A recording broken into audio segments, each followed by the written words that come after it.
Hello, everybody. Thank you for joining us once again. I'm here with Klaus again in rainy Denmark. But if you've tuned into the first one of these little mini series that we did, we're going to pick up off the back of that now with something that's a bit more buzzy and happening within the world of storytelling, which is activation transformation with story experience and design. So, I mean, Klaus, you want to tell us a little bit about what this is and how you fit into this? Absolutely. So, first of all, great to see you again. And I hope out there that you've been looking forward to this second little item of ours.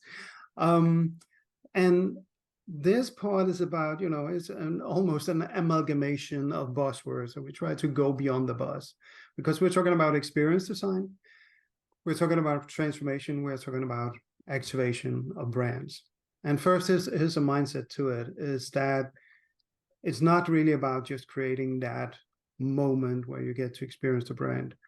It's actually for us as experience designers to create a memory that sticks with people and makes them go in a certain direction that benefits us.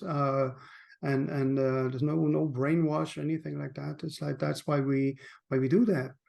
Because it's to invite people into our brand experience. It's to have people tell their own stories about how they experience this brand.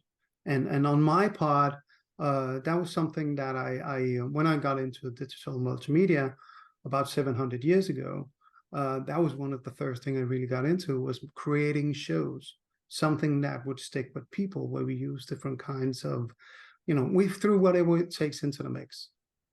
And that's really how you should think still, and not just think about this technology, but about the audience experience.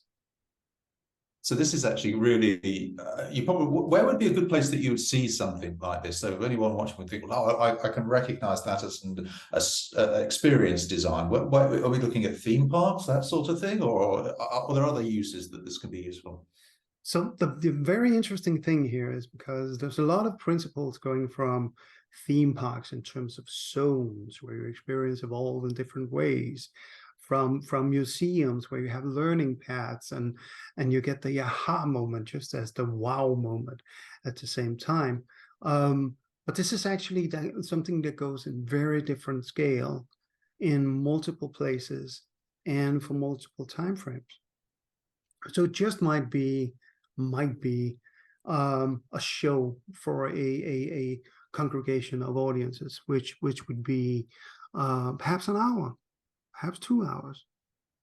It might be where you turn part of your brain space, that might be a store, that might be your office actually, into a place where you get to experience the brand and not just experience the latest campaign, but something that gets coded with you, something that you can take with you and say, wow, I need to tell someone about this, and I need to share this with someone.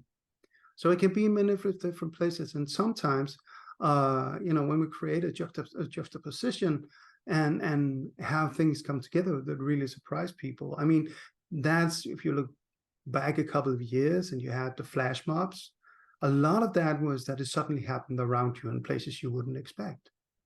So that in itself can be part of it. You might want to talk about a space, and you might want to say that a certain space can be something else if your brand gets to influence it. So you touched on something there. I think it was brand memory coding. Could you dive a little deeper into that? Because again, I know that's mentioned in a lot of the stuff that you've done, and this is, I believe, it's part of what this is all about. So could you sort of dig a little deeper for us on that? I'd love to, because this really gives me an opportunity to say, whenever I get to talk about experience design, and experience design, something gets confused, with UX, like, can you make this system work? It's still somewhat the same thinking, but as experience designers within, let's say, the more creative realm, our job is to create memories. And our job is to create memories that last. And one of the things we do there is that we use the coding. So we can code memories in different ways. Now, if I threw myself out the window, that would be a very harsh way of coding this. But there are different ways. There are ways of of coding people in terms of using emotion, in terms of suddenly flipping emotion. There are ways of using cognitive, so you walk away from something, you've learned something. And there is also the physical coding. What do I taste? What do I feel? What do I, want? All the other things. So when we code memories, we have a string of things going on at the same time. And you can ask yourself, my brand, the brand that I represent, what kind of dynamics does that have? Is it just one emotion? Is it multiple emotion? Is one of the things that I have, there's like, one thing is the smell. That might be obvious for a perfume, but why would you smell like that? Is it to create a certain sensation? So how can you create that sensation in another way? So what you think about is actually, it's not just about speaking out the message or speaking out the brand. It's about what kind of things can I help to empower this. Let me give you a short example of that. And that is within one of the bigger theme parks. I talked to some of their designers, and one of the things we really don't want to do with experience and messages and marketing is, of course, that it has a high level of memorability. So they told me that they have these snapshot places. These, we used to call them Kodak moment places. Now, if you put roses in that place, the memorability of that moment will increase by 300%. So now you have sensory coding as well as being in the space and whatever goes on in front of you. It all adds up. So we need to think about how can we code the memory so it lasts with people. And forgive my my ignorance here, but can you overload that coding so you could have too many layers? Because I mean, I completely understand what you're saying about smell and taste and sense all linked together to bring back the experience. That might be years and years ago that it's happened to you, but can you put too much into that so it becomes a bit of a sensory overload, for want of a better expression? Absolutely, and I think that's where a lot of people go wrong. I mean, if you look at some of the really great audio designers and sound concept designers, you'll see them measuring the sound waves in a place, and then they figure out how they can balance the sound waves that are already there and how they can add a layer so it doesn't become like a chaotic experience. And also there are different traditions of design. Like in Scandinavia, we have simplicity in our design. So that might be used again in something like you go silent and you just have a very fine little sound in that. And that becomes so much because it's up against a wall of nothing. So absolutely, it's so intriguing, it's so tempting, just let it rip and have birds and stuff like that. And the same thing goes with, you have too much smell, you have too much noise. And it's important to remember, if you look at the tradition for the most immersive experience in the world is those are, in a constructed sense, those are the theme parks. The theme parks themselves have different nuances when you walk through them. You can't just go right 100% all the time. Nobody would be able to do that. People would leave.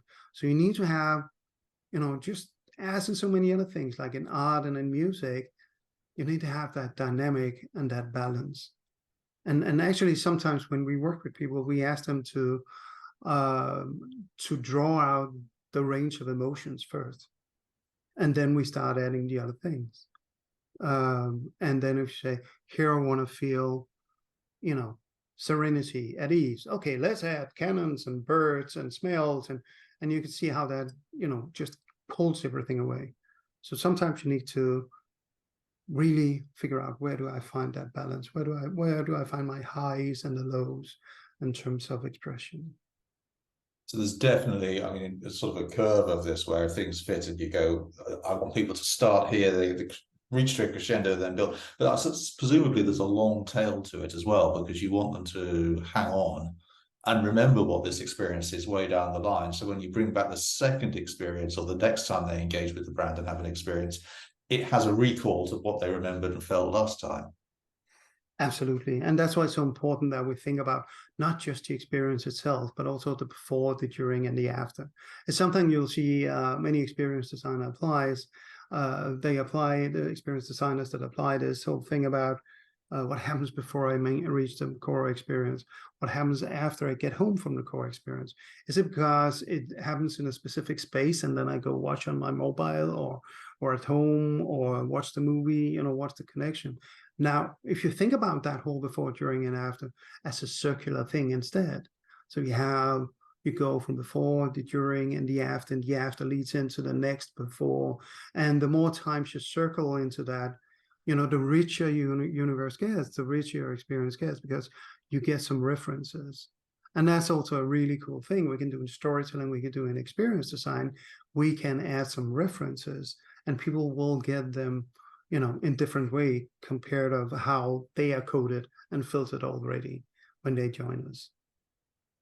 Cool. Klaus, we're almost out of time, but as ever, it's been fascinating talking to you. Who'd have thought there's so much depth to basically something that has been around for, well, since dawn of time, as you say, with cavemen drawing on the walls. If any of the people watching this video here at the Mission would like to reach out to you, what's the best way to get in contact with you? Well, actually, the best way to get in contact with me is drop me a line, send me an email, Klaus@adventurelabstudio.com. And you might think that could be something that we should talk about, whether we are talking workshops or training or actually expanding your team or finding someone to work with to create one of these experiences. And even if you just have a thought about it, might be something, you know, drop me a line. There's absolutely no skin off my back if you know, another solution might fit you better than what we do. But let's have an honest talk about it. Great. Klaus, thanks very much, and let's pick up this again soon. I'd love to. Thank you. Cheers.